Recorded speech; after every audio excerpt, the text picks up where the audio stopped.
Hello बच्चों। आज हम चलते हैं मनुष्य के अंतःस्रावी ग्रंथि से चलते हैं। जो ग्रंथि एक प्रकार के हमारे से शरीर के अंदर रहते हैं, उसे कई प्रकार के हार्मोन और हमारे ग्रंथि से कई प्रकार की स्राव होती है। अंतःस्रावी मनुष्य में 6 प्रकार के होते हैं। छवों के बारे में हम डिटेल से बता रहे हैं। जो मैट्रिक बिहार बोर्ड मैट्रिक के एग्जाम में इस क्वेश्चन को पूछा जाता है। और इस क्वेश्चन को पूछा जाता है तो हम लोग इस क्वेश्चन को ढंग से देखेंगे और अच्छी तरह से इसको पढ़ेंगे। और हम इसको बहुत लॉन्ग लॉन्ग है, इसको हम शॉर्ट में लेके चलते हैं।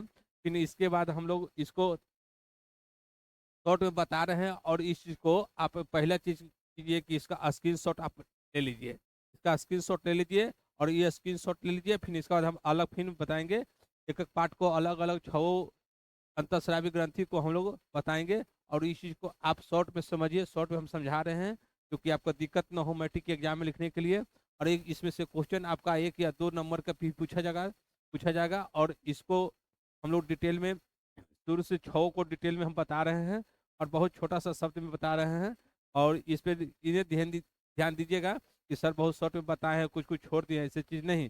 जो जरूरत है, जो जरूरत के हिसाब से लिखा जाना है, आप उस चीज़ को लिखिएगा, ठीक ना। तो पहला हम चलते हैं, पहला हम चलते हैं प्यूकिटरी ग्रंथि से स्टार्ट करते हैं। प्यूकिटरी ग्रंथि को हम लोग मास्टर ग्रंथि कहते हैं। प्यूकिटरी ग्रंथि को हम लोग मास्टर ग्रंथि कहते हैं। प्यूकिटरी ग्रंथि 3 भागों में बटा होता है, अग्र मस्तिष्क, मध्य मस्तिष्क और पक्ष मस्तिष्क। अब तीनों के बारे में चलना है कि तीनों का हम देखते हैं कि अग्र मस्तिष्क, पक्ष मस्तिष्क और मध्य मस्तिष्क, ये तीनों को हम लोग चलते हैं कि अग्र पिंडक, जिसको अग्र मस्तिष्क को कहते हैं, अग्र पिंडक भी कहते हैं, है ना। एटनीफिलस इसमें भी होता है, 35% होता है। और बेसोफिलस होता है, 15% होता है। यह क्या होता है कि कोशिका का बना होता है। यह क्या है? कोशिका का बना होता है। कोशिका का बना होता है। इसमें क्या है, वृद्धि के लिए, हम लोग सोचने के लिए, समझने के लिए, सारी चीज को इसमें क्या है, प्रक्रिया होती है। और अगला चलते हैं मध्य पिंडक। मध्य पिंडक इंटरमीडिएट इसको कहते हैं। मध्य पिंडक को इंटरमीडिएट कहते हैं। इसे अल्फा और बीटा, इसमें से क्या है, मेलेनिन, मेलेनिन के संश्लेषण होता है। मेलेनिन के क्या होता है, संश्लेषण होता है। कभी कभी देखते हैं कि कुछ करते समय मेलेनिन हमको क्या है, नींद नींद वगैरह या कुछ आने लगता है, या कुछ कुछ इसमें बहुत सा प्रक्रिया होता है मेलेनिन के द्वारा। और इसमें क्या होता है, मेलेनिन का संश्लेषण होता है। इसमें क्या होता है, मध्य पिंडक में होता है जो मेलेनिन का संश्लेषण होता है। चलिए अगला चलते हैं, पक्ष पिंडक, है ना। पिट्रोसाइटस इसको कहते हैं। क्या होता है, पिट्रोसाइटिस का बना होता है। पक्ष पिंडक, पक्ष मन पीछे वाला, पिट्रोसाइटस का, पिट्रोसाइटस पिट्रोसाइटस का बना होता है वेसोप्रेसिन, है ना। वेसोप्रेसिन नेफ्रॉन में, देखिए इसका क्या होता है कार्य कि नेफ्रॉन में भी होता है। ऑक्सीटोसिन जो इससे हार्मोन स्राव होता है, जो गर्भवती महिला के लिए बहुत बहुत लाभदायक होता है। जो गर्भवती महिला के प्रजनन के लिए, दूध स्राव के लिए, इत्यादि के लिए ऑक्सीटोसिन इसके लिए क्या होता है, उत्तरदायी होता है। अब प्यूबिटी से इतने हम चलते हैं। प्यूबिटी के बाद हम लोग चलते हैं थायराइड ग्रंथि चलते हैं। प्यूबिटी के बाद हम लोग करते हैं थायराइड ग्रंथि। थायराइड ग्रंथि से क्या होता है कि घेघा रोग उत्पन्न होता है ना। आयोडीन, इसमें आयोडीन के बारे में बताया गया है, इसे घेघा रोग उत्पन्न करता है। इस ग्रंथि के इस ग्रंथि इस इस ग्रंथि इस ग्रंथि के द्वारा थायरोक्सिन, देखिए नामक, थायरोक्सिन नामक क्या होता है, हार्मोन का स्राव होता है। हम लोग चलते थायराइड ग्रंथि में चले तो इससे क्या होता है, थायरोक्सिन नामक हार्मोन का स्राव होता है। थायरोक्सिन का संश्लेषण के लिए आयोडीन का होना आवश्यक है। इसमें आप अभी बोले थे ना कि आयोडीन का होना आवश्यक है। पासा प्रोटीन, यहाँ पर देखिए कहता है कार्बोहाइड्रेट, प्रोटीन प्रोटीन पासा का सामान्य उपचयन चयन होता है। क्या होता है, उपचयन करता है। देखिए थायराइड ग्रंथि बढ़ने से घेघा घेघा रोग उत्पन्न होता है। थायराइड ग्रंथि जब बढ़ता है तो घेघा रोग उत्पन्न होता है। घेघा रोग उत्पन्न होता है। घेघा रोग उत्पन्न होता है। याद रखिएगा, थायराइड ग्रंथि बढ़ने से घेघा रोग उत्पन्न होता है। थायराइड ग्रंथि से थायरोक्सिन नामक हार्मोन का स्राव होता है। चलिए आगे चलते हैं अब इसके बाद बच्चों। और ये दोनों हम बता दिए हैं, ये दोनों में देखना है कि दोनों के बाद तीसरा हम लोग चलते हैं पैराथाइड। पैराथाइड ग्रंथि चलते हैं, तीसरा में चलते हैं पैराथाइड ग्रंथि चलते हैं। ए है ना, ये मटर के आकृति के समान होता है। पैराथाइड ग्रंथि क्या होता है? मटर के आकृति के समान होता है। उपयुक्त ग्रंथि है जो है ना थायराइड ग्रंथि, देखिए याद रखिएगा, थायराइड ग्रंथि के पीछे होता है। क्या होता है? थायराइड ग्रंथि के पीछे होता है, पीछे होता है। संयोजी उत्तक का बना होता है। क्या होता है? संयोजी उत्तक का बना होता है। इसे प्राथमोन, याद रखिएगा, पदार्थ ग्रंथि से पराथमोन, प्राथमोन कैल्शियम नामक दो हार्मोन निकलता है। दो हार्मोन निकलता है, दो हार्मोन निकलता है, दो हार्मोन निकलता है। यह रक्त में कैल्शियम की मात्रा को बढ़ा देता है। यह आकृत नलिकाओं, देखिए यहाँ पर देखिएगा, यहाँ पर देखिएगा कि यकृत नलिकाओं द्वारा कैल्शियम को बढ़ा देता है। तो कौन बढ़ाता है? थायराइड ग्रंथि बढ़ाता है। थायराइड ग्रंथि बढ़ाता है, जिससे मूत्र में इसकी मात्रा कम हो जाती है। इसे मूत्र में क्या होता है? मात्रा कम हो जाती है, कम हो जाती है। जबकि फास्फोरस की मात्रा मूत्र में बढ़ जाती है। जबकि फास्फोरस की मात्रा क्या होता है? मूत्र में बढ़ जाती है, मूत्र में बढ़ जाती है। हाइपो हाइपोपैराथाइडिज्म, हाइपोपैराथाइडिज्म रक्त के पराथमोन पराथमोन पराथमोन की मात्रा कम हो जाने से रक्त प्लाज्मा में कैल्शियम की मात्रा कम हो जाती है। श्वसन के अवरुद्ध होने से मृत्यु भी हो जाता है। देखिए थायराइड ग्रंथि है, पैराथाइड ग्रंथि है, जो क्या होता है? मटर के समान होता है, मटर के समान होता है। ये क्या होता है कि थायराइड ग्रंथि के क्या होता है? पीछे होता है। क्या होता है? थायराइड ग्रंथि के पीछे होता है। इसमें दो तरह के हार्मोन का स्राव होता है, दो तरह के हार्मोन का स्राव होता है थायराइड ग्रंथि से, है ना। पराथमोन होता है और कैल्सिटोनिक होता है, कैल्सिटोनिक। दो हार्मोन निकलता है, पराथमोन और कैलिस्थोनिक, है ना, कैलिस्टोनिक, क्लेस्टोनिक नामक दो हार्मोन निकलता है। ये दो हार्मोन क्या होता है कि दो हार्मोन होता है जो कैल्शियम को बढ़ा देता है। अब फास्फोरस को मूत्र में क्या करता है? बढ़ा देता है, बढ़ा देता है। और इसके बाद आगे चलते हैं, इस समझ जाइए। इसका भी आप स्क्रीनशॉट ले लीजिए, इसका भी स्क्रीनशॉट ले लीजिए। बहुत शॉर्ट में हम लोग कर रहे हैं, अभी मैट्रिक एग्जाम है, इसी कारण से। अब चलते हैं, चौथा चलते हैं कि एड्रीनल ग्रंथि चलते हैं। एड्रीनल ग्रंथि कहाँ चलते हैं हम लोग? एड्रीनल ग्रंथि चलते हैं। एड्रीनल ग्रंथि में देखना है कि प्रत्येक वृक्क की ऊपरी सिरे पर अंदर की ओर स्थित होती है। अंदर की ओर क्या होता है? स्थित होती है, अंदर की ओर स्थित होता है। क्या होता है? एड्रीनल ग्रंथि जो है वृक्क ऊपरी सिरे पर अंदर की ओर स्थित होता है। इसे कहते हैं, सुप्रिंडल भी कहते हैं। अब इसका देखना है कि इसका कार्य क्या है, इसमें क्या क्या चीज होता है। तो कहता है कि प्रत्येक ग्रंथि लगभग 5 ग्राम की होती है। प्रत्येक ग्रंथि जो है 5 ग्राम की होती है। ग्रंथि दो भागों में बटा होता है, बाहरी कोर्टेक्स और आंतरिक मेडुला। बाहरी कोर्टेक्स और आंतरिक मेडुला एड्रीनल ग्रंथि दो भागों में बटा होता है, दो भागों में बटा होता है, बाहरी कोर्टेक्स और आंतरिक मेडुला। ये दोनों का देखना है कि किस प्रकार से दोनों भाग क्रियात्मक रूप से एक दूसरे से भिन्न होते हैं। ये दोनों का होता है, ये दोनों होता है बाहरी कोर्टेक्स और आंतरिक मेडुला। ये दोनों क्या होते हैं कि एक दूसरे से भिन्न होते हैं। क्या होता है? एक दूसरे से भिन्न होते हैं, अलग होते हैं। तो एड्रीनल कोर्टेक्स में चलते हैं कि एड्रीनल कोर्टेक्स में क्या है।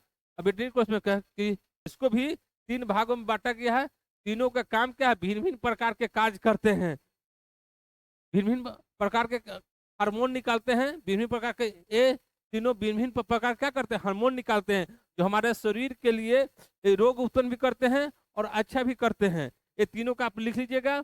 और उसके बाद क्या है? एड्रीनल मेडुला में देखते हैं, एड्रीनल में प्रोटीन का बना होता है, जुड़ा रहता है। स्प्लिनिक नर्व से क्या होता है? स्प्लिनिक नर्व से ही जुड़ा होता है। स्प्लिनिक नस से क्या होता है? नर्व से क्या होता है? जुड़ा रहता है। निकलते हैं, उससे भी क्या होता है? 2 हार्मोन निकलते हैं, एपिनोप्रिन अथवा एड्रेनालिन निकलता है। अब इसका देखना कि इसका क्या अत्यधिक है ना, अत्यधिक शराब, अत्यधिक शराब से क्या होता है, मानसिक तनाव, गुस्सा, डर, उत्तेजना, रक्त में तेजी से आदि से बहाव होता है। ये क्या होता है, जब रक्त को तेजी से बहाव करता है तो हमारे शरीर में जो हृदय होता है, तो हृदय से भी क्या होता है कि हमारे शरीर में बहुत उत्तेजना उत्पन्न, गुस्सा उत्पन्न भी करता है। नॉन एपिनेफ्रिन, नॉन एपिनेफ्रिन में देखना है कि हृदय पेशी की उत्तेजनाशील एक संकुचनशील की तीव्रता करता है। देखिए हृदय हृदय की क्या होता है, रक्त को संकुचनशील तेजी से कम और ज्यादा करता है। इसे हृदय से कई प्रकार की बीमारी भी इसे उत्पन्न होता है। कहता है कि शर्करा की शीघ्रता, गति, उपचयन बढ़ा देता है, ग्लूकोज के बढ़ा देता है। क्या कहता है कि ग्लूकोज के भी क्या होता है, बढ़ जाता है, ग्लूकोज भी बढ़ जाता है। एड्रेनल ग्रंथि से इस सारी क्रिया होती है और कई तरह के हमारे शरीर से बीमारी भी उत्पन्न होता है और कई तरह से हमारे घातक भी होते हैं। कई तरह से हार्मोन हमारे क्या है, आंतरिक क्रियाओं के लिए क्या है, उत्तेजना को बढ़ा देता है एड्रेनल ग्रंथि। चलिए आगे चलते हैं। अब इसका बाद अब चलते हम लोग हैं कि अग्नाशय ग्रंथि चलते हैं। अग्नाशय ग्रंथि चलते हैं, जिसको कहते हैं हम लैंगरहैंस भी कहते हैं। क्या कहते हैं, लैंगरहैंस भी कहते हैं। यह एक पीले रंग क्या क्या है, ग्रंथि है। अग्नाशय क्या है कि यह एक पीले रंग की ग्रंथि है, पीले रंग की ग्रंथि है।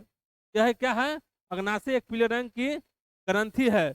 अब इसका देखना है कि अग्नाशय की वजन इसका कितना, 5 से 70 ग्राम इसका वजन होता है। 5 से 70 ग्राम इसका क्या होता है, वजन होता है। 5 से 70 ग्राम इसका क्या होता है, वजन होता है। लैंगरहैंस की द्विपत्ति का कितना होता है, 1 ग्राम होता है। क्या होता है, 1 ग्राम होता है। लैंगरहैंस की कोशिका देखिए 0.5 से 15 मिलियन होता है लैंगरहैंस में।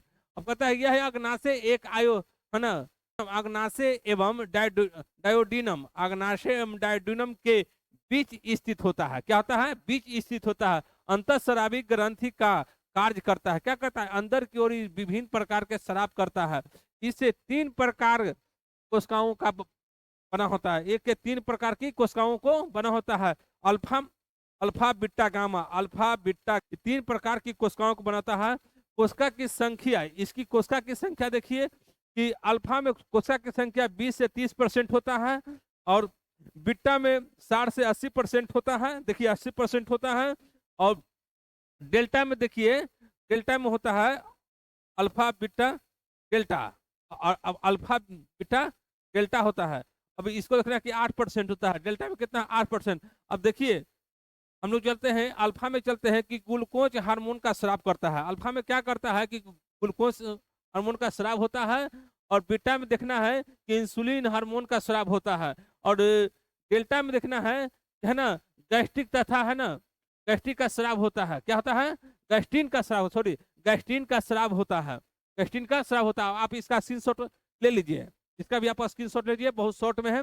मैट्रिक में इस तरह से क्वेश्चन बहुत तरह से पूछा जाएगा। अब इसके बारे में आप लिखिए और समझिए। चलिए अगला देखते हैं कि जनन ग्रंथि। हम लोग चलते हैं जनन ग्रंथि।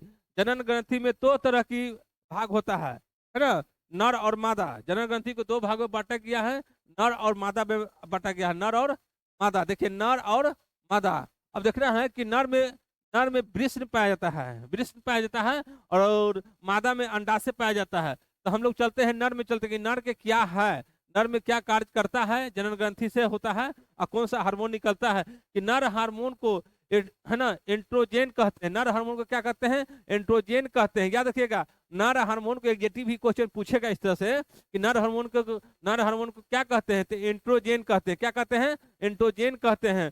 कृष्ण में इंटरस्टिशियल कोशिका का स्राव होता है, इंटरस्टिशियल कोशिका का क्या होता है।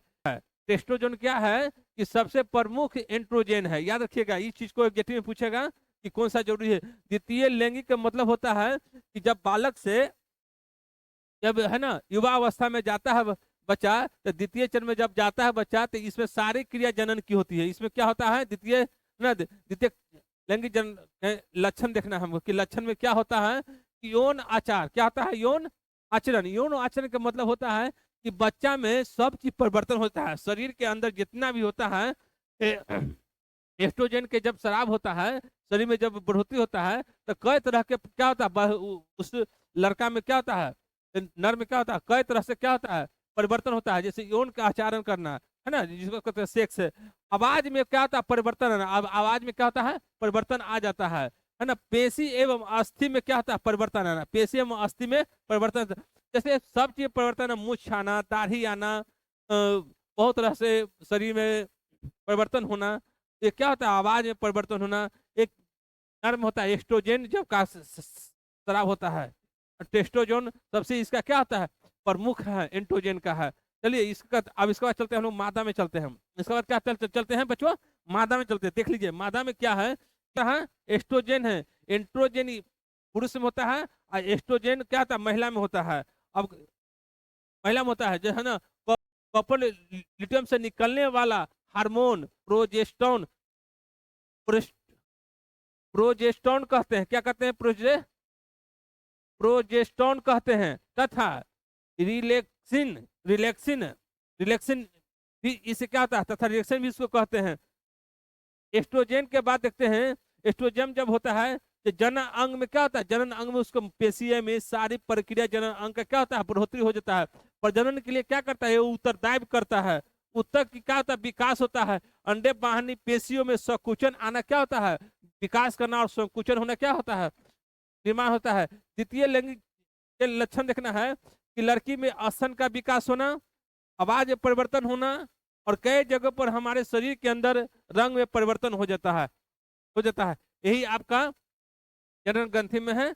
याद रखिएगा सारा प्रक्रिया इस चीज को आप इसको स्क्रीनशॉट ले लीजिए और लेकर इसको पढ़िए। और मैट्रिक के लिए सबसे क्या है इंपोर्टेंट चीज है, मैट्रिक के लिए क्या है सबसे इंपोर्टेंट है, आपको शॉर्ट में हम बता दिए हैं। इसका फिर एक एक चीज को हम फिर से जब हम अगला जब न्यू सेशन से हम इस चीज को लॉन्ग में चलेंगे एक ये। और हमारे जो मैट्रिक का है, मैट्रिक का सबसे इंपोर्टेंट क्वेश्चन आपका 15 तारीख थी 14 या 15 तारीख से हमारा क्वेश्चन 4 बजे मॉर्निंग में हम यूट्यूब पर देंगे। आप जितना जल्दी आप उसको स्क्रीनशॉट लेकर सॉल्यूशन कर लीजिएगा। हम एग्जेक्टिव क्वेश्चन को सॉल्यूशन करेंगे, एग्जेक्टिव क्वेश्चन को सॉल्यूशन करेंगे। और लॉन्ग क्वेश्चन को सॉल्यूशन नहीं करके थोड़ा सा आप लोग देख लीजिएगा, और जो भी किताब है उस पर थोड़ा सा ध्यान दीजिए, चैप्टर पर ध्यान दीजिए। और आपका 80 से 85 90% हम आपका क्वेश्चन के लिए तैयार हैं और आपको देंगे।